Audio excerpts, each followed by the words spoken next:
Welcome here. My name is Marissa, and I am a mom of 5 kids, ages 10 and under, and I love making simple, nourishing, from-scratch meals for my family.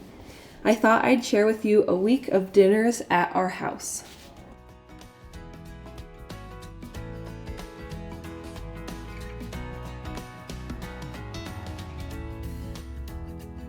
The first meal that I'm making this week is chicken soup. This is something that I love to keep in the rotation on a regular basis.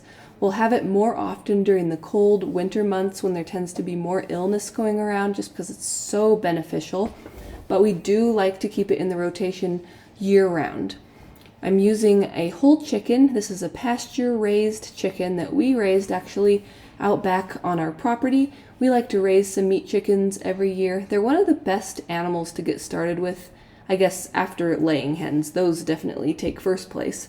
But raising some meat chickens are definitely one of the easiest animals to get started raising for meat when you want to start doing that yourself.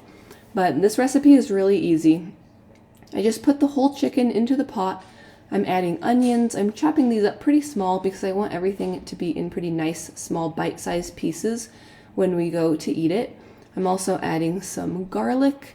I'm going to add some carrots, some celery, a little sprinkle of black pepper, and some nice mineral salt.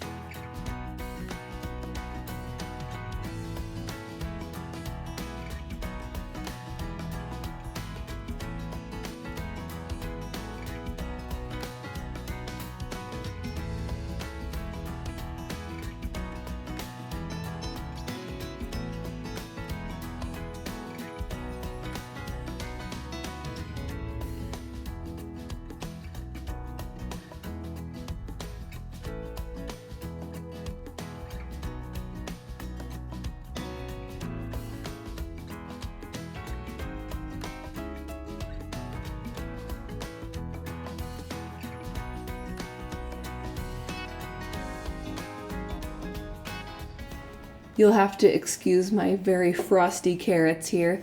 They were in the outside refrigerator and we've had some very cold temperatures. Our garage is not insulated, and so whenever it gets down into around 0 or below, things tend to freeze in that refrigerator. So I'm cooking these in soup and they will turn out fine. Frozen carrots are not great for everything, but if you're cooking them in liquid like this, I find that it works fine.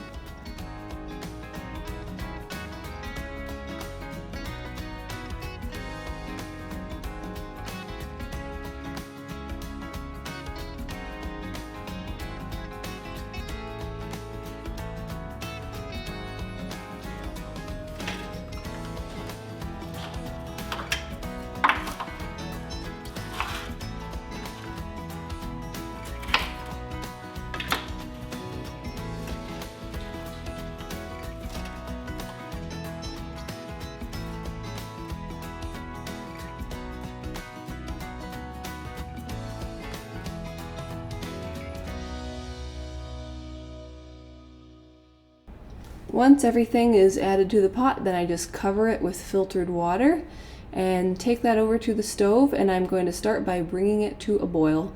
Once it's boiling, then I bring it down to a simmer, and the cook time for this is usually around 3 hours. I find that the pasture-raised chickens, they have a lot stronger ligaments because they're used to moving around and catching bugs and everything, and so it takes a little bit longer cook time than, for example, a grocery store chicken would.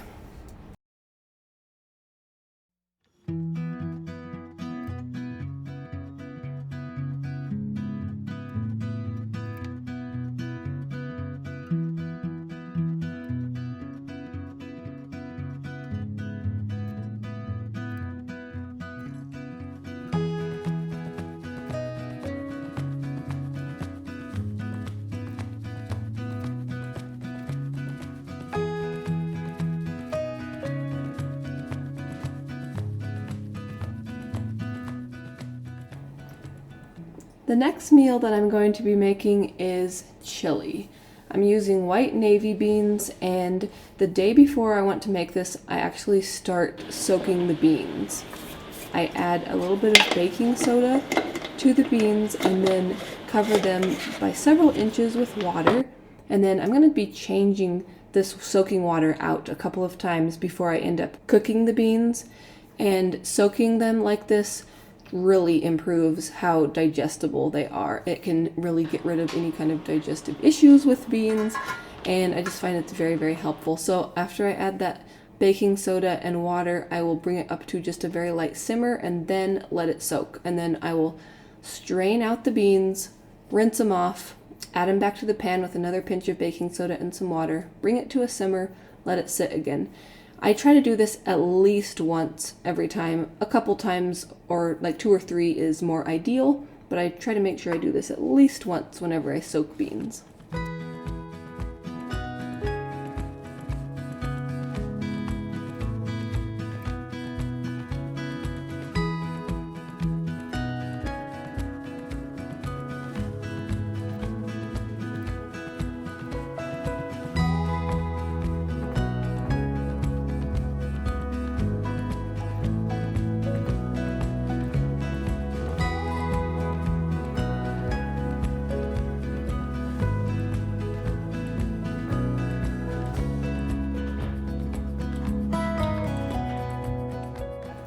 The next thing I'm doing once I'm ready to actually start cooking the chili is chop up some onion and then add it to my pot on the stove with some fat. I have some lard in my pan that I'm melting, and then I'm just going to saute the onions in there until it's nice and soft.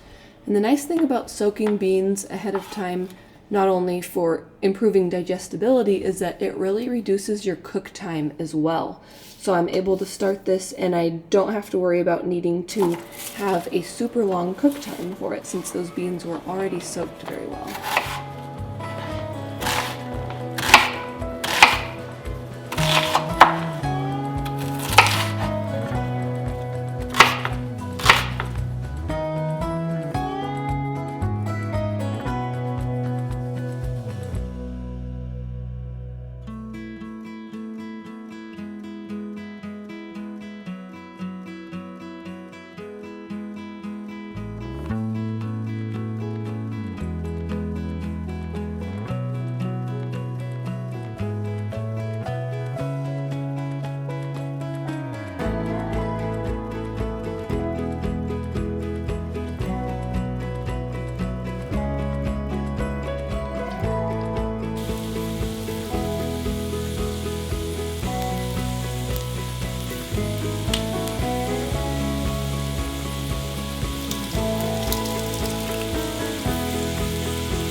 I also pressed some fresh garlic cloves into the pot once I knew that those onions were cooking nicely.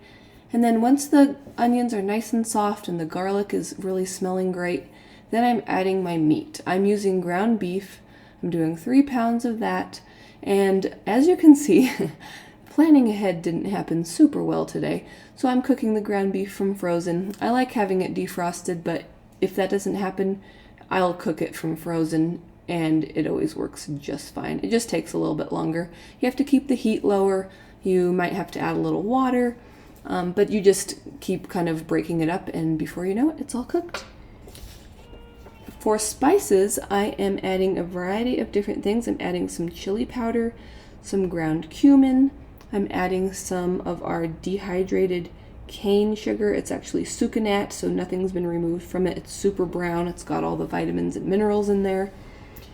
And then I am adding some salt and black pepper. I'm not adding any cayenne pepper since I have pretty young kids and I don't want this to be very spicy chili. I'm also not adding any tomato products yet because I find that having the acidity of the tomatoes kind of prevents the beans from getting nice and soft very quickly, so I'll wait and add those later. But I'm adding my different spices, and I'll have a link to the chili recipe that I'm kind of using as an inspiration for this one, that I've tweaked it and made it my own, but I'll link the one that I used for my inspiration down below in case you want to see the measurements for the different spices and different things like that.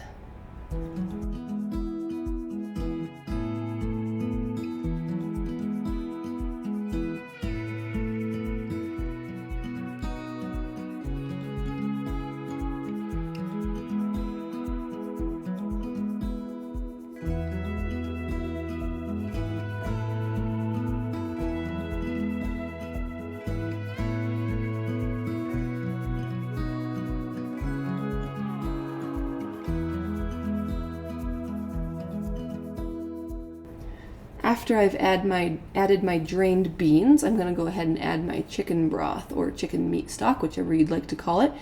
But it gets so nice and solidified and jelly in the refrigerator. So this is the leftover meat stock or broth from the chicken soup that you saw me make previously. We had quite a bit of that left over, so we saved the meat separately and then strained out the chicken stock and saved that in the refrigerator because I knew I wanted to use it for this recipe next. So I'm just stirring that in. As everything heats up, that meat stock or chicken stock is going to liquefy and cover everything nicely. Once everything is in there nice and liquid, I see that there's a great amount of liquid to cover everything. I'm going to bring that to a nice simmer and then let that cook for a while.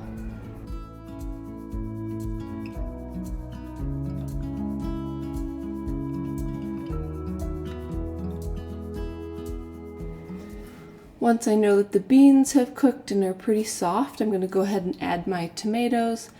I'm adding 2 cans of diced tomatoes and then 1 can of tomato paste. Once I've added these, I'm just going to stir them in so that everything is mixed very well and then continue to cook for just a little bit longer, and after that it will be ready to serve and enjoy.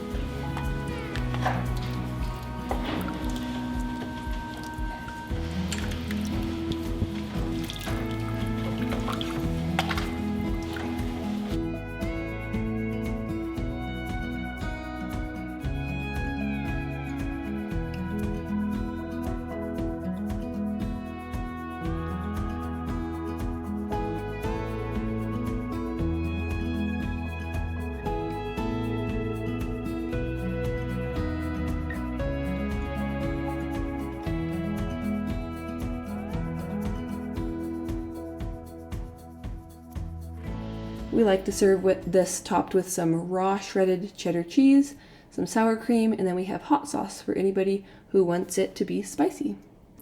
For my next meal, I have something that I don't want you to get scared and jump away when you hear what it is, but it is something that comes from fancy French cuisine. It is highly prized. It is one of the most nutrient-dense foods that you could ever eat, and that is liver pate. Now also hear me out. I used to come from hating liver. I could not stand it. I couldn't stand to smell it being cooked. I couldn't stand it in food. I couldn't stand it at all. I also had different health issues that were greatly helped by eating liver. So I had a bit of a conundrum there for a while. But something that I noticed was after I consistently had liver in my diet, and I had to do it other ways, like taking liver pills or eating it in ways where I couldn't taste it, like hiding it in ground beef, something like that. Once I had been having liver in my diet on a regular basis, I grew to actually not mind it, and now I enjoy eating liver pate. So this recipe comes from Dr. Becky Plotner's cookbook, Gaps Stage by Stage with Recipes, and I'll link that down below. But it is absolutely delicious. You start by putting a bunch of butter into the cast iron pan, putting 4 onions into that butter to start to cook, and then you add mushrooms, garlic, some different spices like mustard seed, dill, rosemary. The liver goes right in there to cook. Top it with some salt and pepper, and you also add a splash of lemon juice. You let that cook until the onions are nice and soft and caramelized, the garlic and mushrooms are cooked through, and the liver is still pink on the inside. Not raw, but pink. That's one of the keys to cooking organ meats and having it taste good, is to not overcook it. So we just add the lid after everything's in there, let it cook until it's ready, and then we will blend this up. So if you're new to this idea of organ meats, I can totally understand, because like I said, I hated them for a long time, but they are such a powerhouse of nutrients. I just can't emphasize that enough.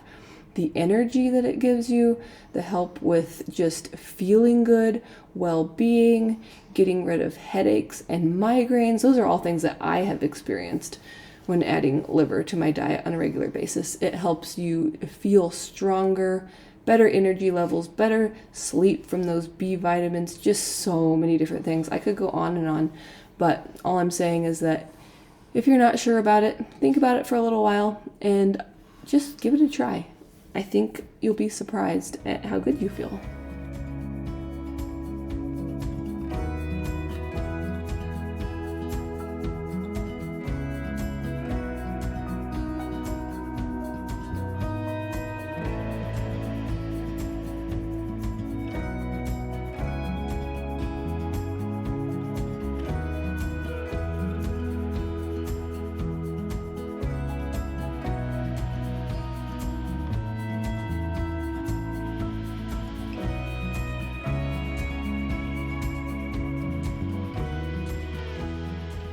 While that pate is blending up, I'm also taking some sourdough cookies out of the oven.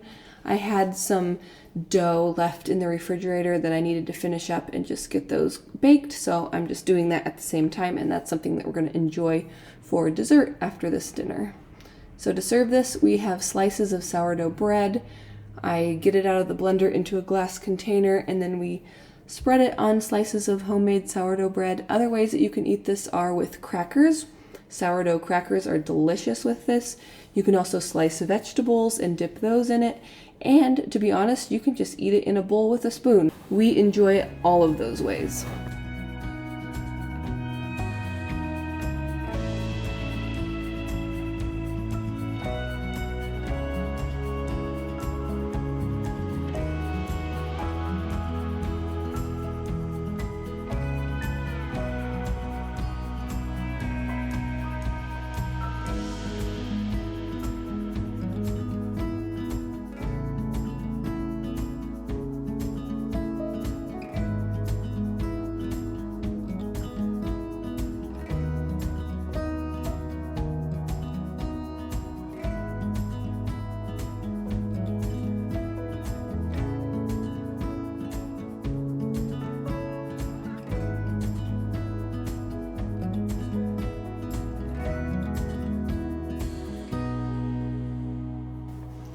For this next meal, we are having baked acorn squash. We're also making steaks on the grill and some green beans sauteed in butter. So the first thing I get going are these acorn squash. I just cut them in half and put them right on a baking pan. I have this stainless steel baking sheet that I like to use for this. I put them face down. I do not bother to scoop out the seeds before cooking because they're so much easier to scoop out after they're cooking.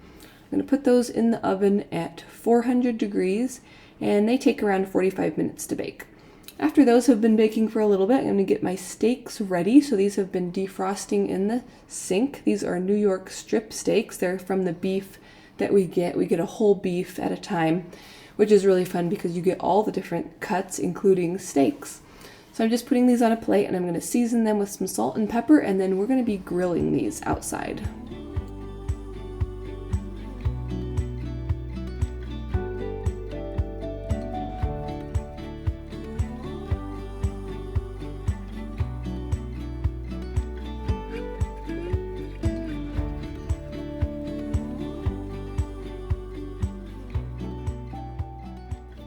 Before we actually start grilling, I'm going to go ahead and get my green beans ready. These cook very, very quickly in my cast iron pan, And so I'm just going to get those going. So I put butter in the bottom. I just pour frozen green beans right in there, cook them over medium heat, and they are done before you know it. Also just dancing around to keep the baby happy on my back.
The next day is Sunday, and we have burgers every Sunday.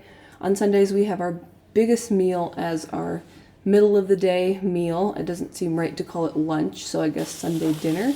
And we've been doing burgers every Sunday for a long time. They're easy because they don't require a bunch of prep work. We can grill them outside. It's just, we've been really enjoying it. So we have those outside. We have our sliced raw cheddar cheese on top of those, and then we're also frying some frozen fries in tallow. So these are just cut up potatoes, nothing on them, just frozen. I get them from Azure Standard, and then we just fry them from frozen in our tallow. And then we're just serving this with all the different toppings that we like. We have ketchup, our homemade fermented pickles for some nice probiotic goodness.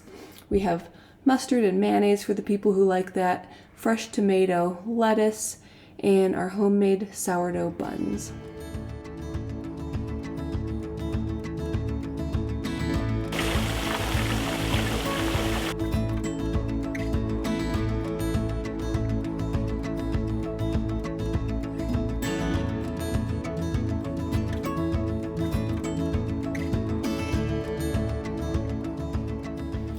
The next day we are having a beef roast. This is one of my favorite things to make every Monday. I like it because I can put it together in the morning, throw everything together, set it to cook, and then it doesn't require any other work the rest of the day. I can literally go about the rest of my day, get my week off to a good start by getting laundry done, lots of other things done, and then when dinner time rolls around, all we have to do is pull it out of the oven and it's ready to enjoy. I like keeping kind of a loose template for my meals, so I like the burgers every Sunday, like I said, a roast every Monday. We'll usually do some type of a Mexican dish on Tuesdays.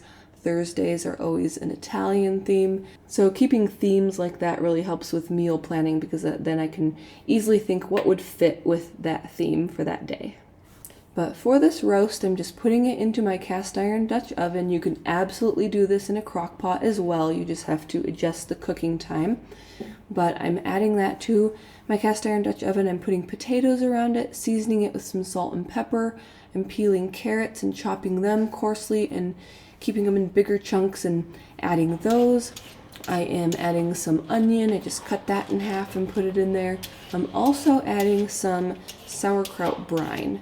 So when I have extra ferment brine, whether it's from pickles or sauerkraut or something similar, I like to save that. We'll sometimes use it for other things, but one of my favorite ways is to let meat sit in it for a while. If I plan ahead, it's nice to let it sit in there and kind of marinate before cooking, but if I didn't remember to do that, I just put it in there and let it sit while I'm getting everything ready, and then I will just have it cook in there. It really adds to the flavor, and it's supposed to have benefits too with digestibility for the meat.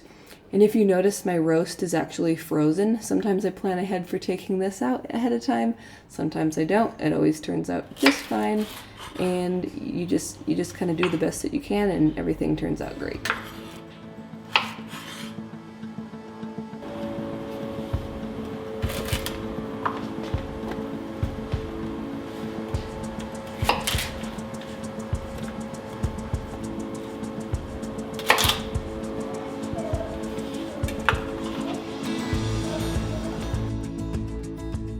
Once everything is in there and ready to go, I put it into the oven at 300 degrees Fahrenheit. Sometimes if I have a super long cook time, I'll do something like 275, but I usually aim for around 6 hours of cook time, and then after that it's ready to serve. So we just literally put everything onto the plate to serve it up, and then we always like to enjoy some sauerkraut on the side.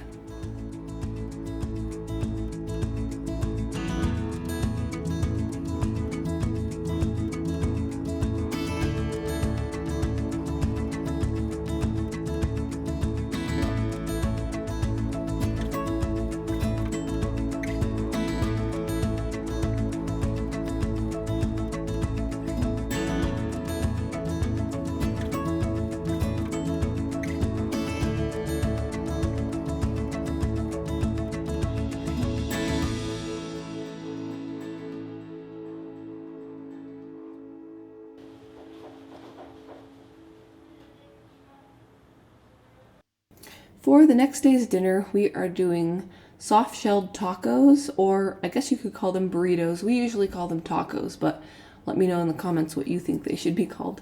So to start this, I'm just browning up some ground beef. This is grass-fed ground beef from our whole beef that we get, so I'm just cooking that in my cast iron skillet. I'm going to add some salt to that. I'm going to add some onion and garlic, and then let that cook until it's nice and browned.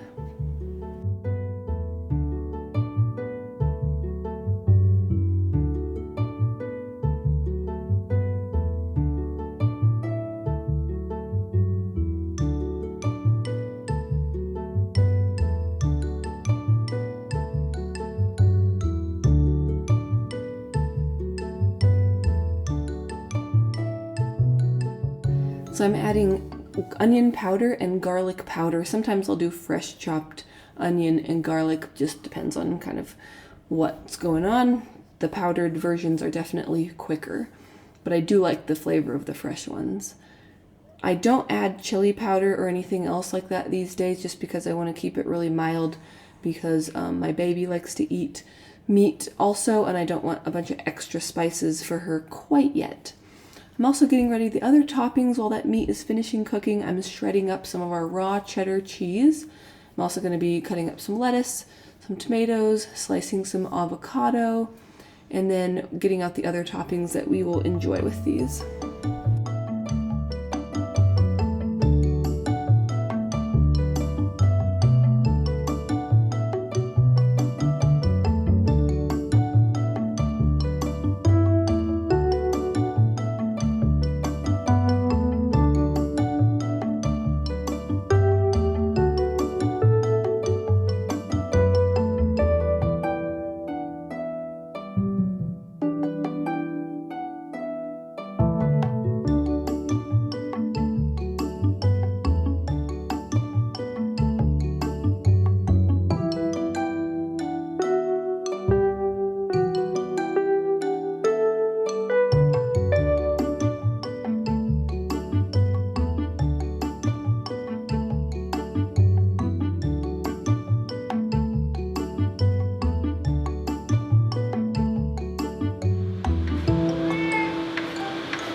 To serve these, we have some organic flour tortillas. They are just great basic ingredients, nothing artificial or anything extra, very, very basic, oftentimes like what you would make at home. And sometimes I'll make sourdough tortillas and sometimes I'll just buy them. Either way, that's what we are having all these toppings on. So we have our meat, cheese, salsa, sour cream, tomato, avocado, lettuce, and we're gonna really enjoy these. Sorry about the camera not focusing super well. I'm gonna have to really watch that and make sure that that doesn't keep happening. But I hope that you really enjoyed coming along and seeing a week of dinners at our house. Let me know down in the comments what are some of your favorite go-to dinner recipes that you love to have on a regular basis. Thank you so much for watching, and I'll see you in the next video. Bye!